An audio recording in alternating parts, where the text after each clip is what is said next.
Olá, meu amigo, eu sou o Dr. André Chiga, sou médico cardiologista e você está aqui no nosso programa Saúde com Brasil. E o nosso convidado de hoje está aqui, ó, meu grande amigo, Dr. Leon Iotti, que é pediatra em Criciúma, mas já é conhecido no Brasil inteiro. E hoje, Dr. Leon, nós precisamos conversar sobre essas questões que o frio parece que aumenta ainda mais, que são os problemas respiratórios nas crianças.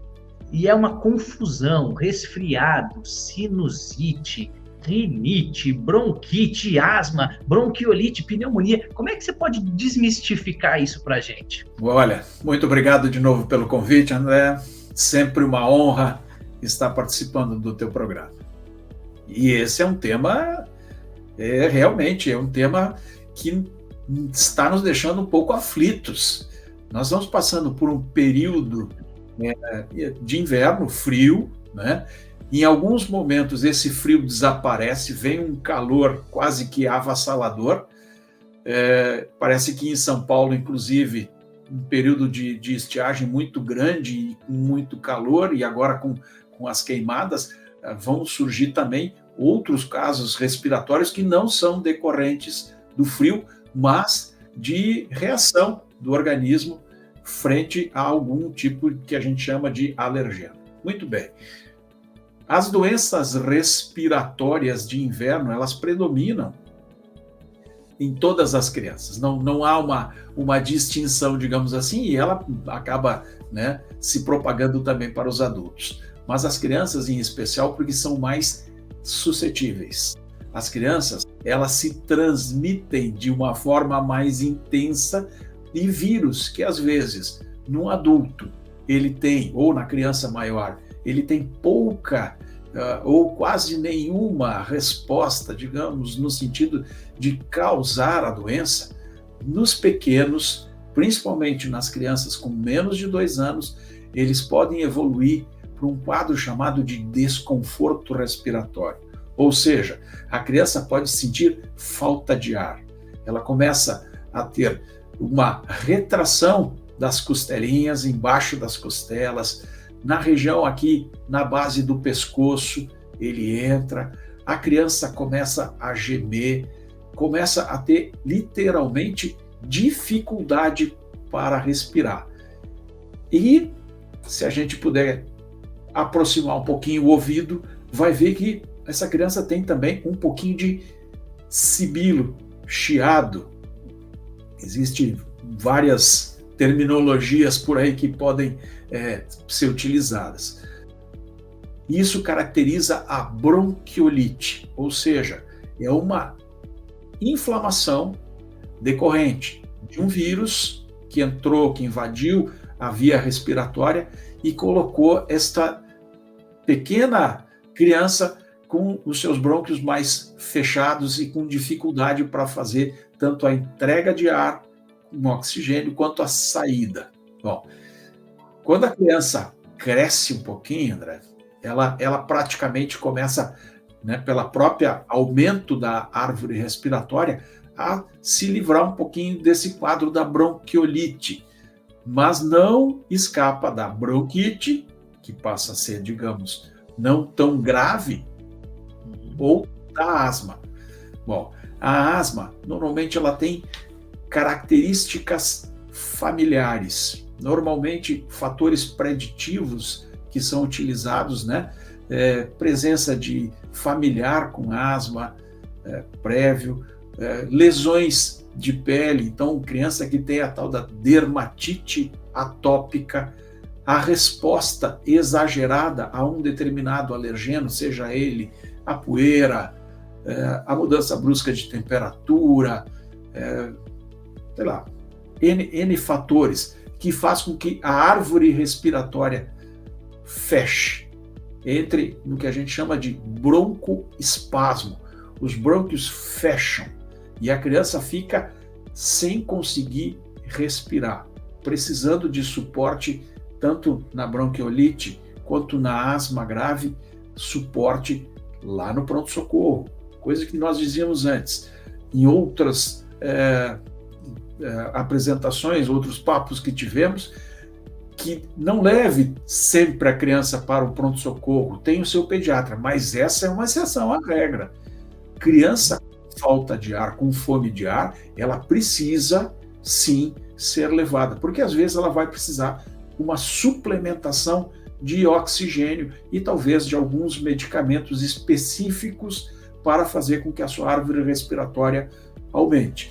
Mas lembre, o uso indiscriminado de antibióticos, tanto na bronquiolite quanto na asma, é discutível e praticamente não existe uma indicação de utilização. E a gente vê hoje, às vezes, papais e mamães praticamente exigindo do pediatra que inicie precocemente com antibióticos, que nesses casos não tem resposta alguma, a não ser prejuízo futuro, pois pode criar cepas de bactérias que já estão na árvore respiratória e venham a precisar depois de elementos, medicamentos mais poderosos, que não seria necessário se ela respeitasse, digamos, o ciclo da doença em serviços, obviamente, que possam dar esse suporte. Muito bem, antibiótico é para matar bactéria, então ele não serve para bronquiolite, não serve para asma, não serve para resfriado, não serve para as infecções virais. E eu sei que às vezes você, papai e mamãe, vão lá no pronto-socorro e vocês quase exigem que o médico prescreva antibiótico. Então vocês precisam confiar, porque o médico, quando ele se recusa a dar um antibiótico, é porque ele acha que o vírus não vai, ele sabe que o vírus não vai morrer com bactéria. Então isso que o Dr. Leon está dizendo é muito importante para que você não faça uma pressão, a gente chama de pressão seletiva sobre o seu filho, que cada dia que passa ele vai ter que tomar antibióticos mais potentes. Bom, se esse assunto te interessa, se você está preocupado com as crianças aí da sua casa, fique com a gente que daqui a 2 minutos a gente vai voltar para falar de algumas outras doenças respiratórias e o como tratar isso. Não sai daí.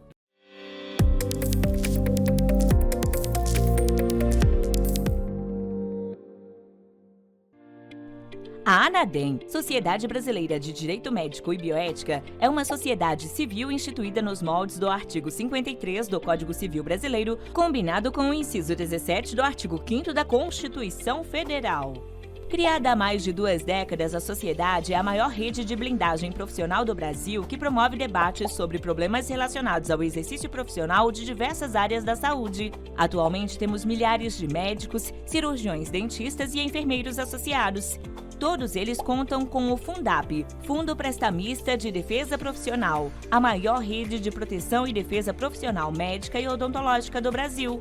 O sistema oferece segurança, proteção jurídica e patrimonial, além de gestão do risco da atividade médica e hospitalar. Temos uma ampla rede de escritórios de advocacia credenciados e especializados em direito médico e odontológico, e também oferecemos uma apólice coletiva com cobertura de até R$500 mil anual. Saiba mais em nosso site www.anadem.org.br.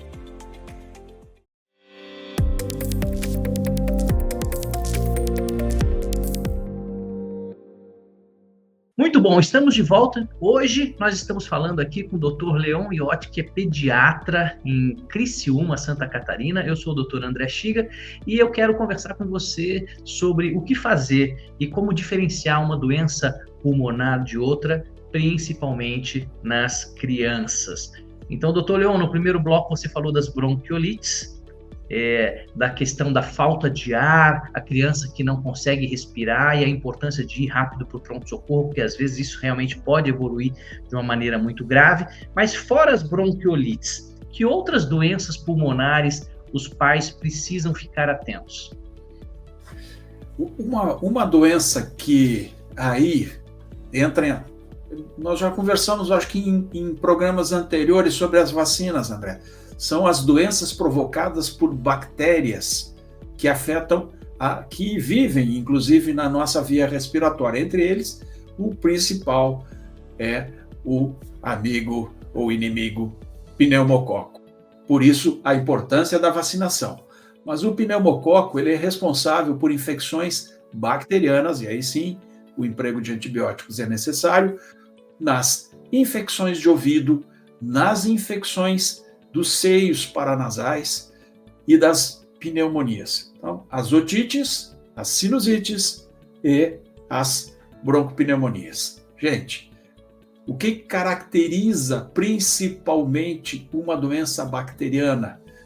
Primeiro, o estado geral da criança. Ela começa a ficar muito abatida. A criança com falta de ar, como nós falamos no bloco anterior, também vai fazer com que a criança fique abatida, mas ela é decorrente da falta de ar, da falta de oxigenação. No caso das infecções bacterianas, ela já se manifesta desde o início. A criança ainda não tem uma falta de ar, mas já está muito prostrada, está muito abatida. Normalmente essas doenças vêm com quadros febris, quadros que geralmente ultrapassam os 38 graus e meio, os 39 graus Celsius de temperatura. Gente, então geralmente o estado geral e o quadro febril são indicativos, não são, né, digamos assim, obrigatórios ou um martelo batido ali para essa situação. Nesses momentos, os exames complementares têm uma importância relativamente significativa. É importante a avaliação clínica, e eu sempre digo assim, não entre solicitando para o seu pediatra um raio-x. A radiação, ela é um fator, inclusive, de quebra da própria imunidade da criança. Então, assim, a clínica, ela continua sendo um dos fatores mais importantes para diagnóstico, tanto de sinusite quanto de pneumonia.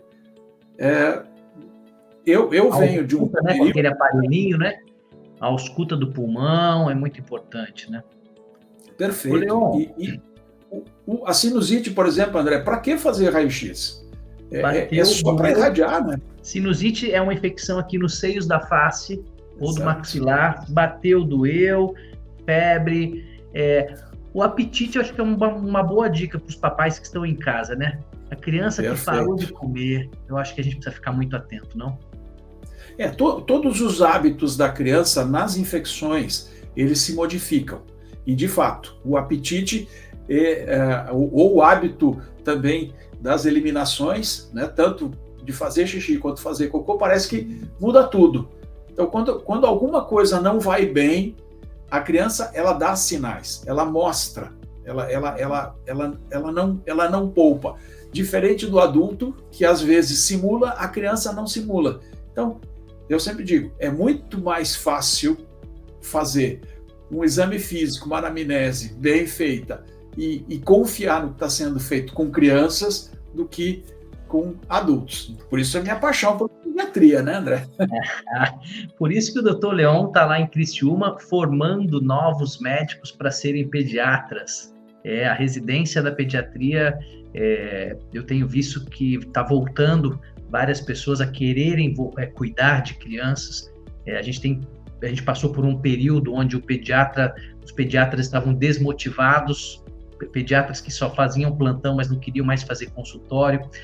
Então, meus queridos amigos, vocês tiveram aqui uma aula hoje sobre problemas pulmonares na infância, com o meu querido amigo Dr. Leon Iotti, que tem simplesmente por volta de 40 anos de experiência. Óbvio que esse programa não quer substituir o seu médico, mas se essas informações foram importantes para você ou para alguém que você lembrou, vai lá no nosso canal do YouTube e duplica e compartilha esse vídeo. Dr. Leon, muito obrigado por suas orientações. Tenho certeza que muitos pais e mães vão ficar mais atentos a essas questões respiratórias.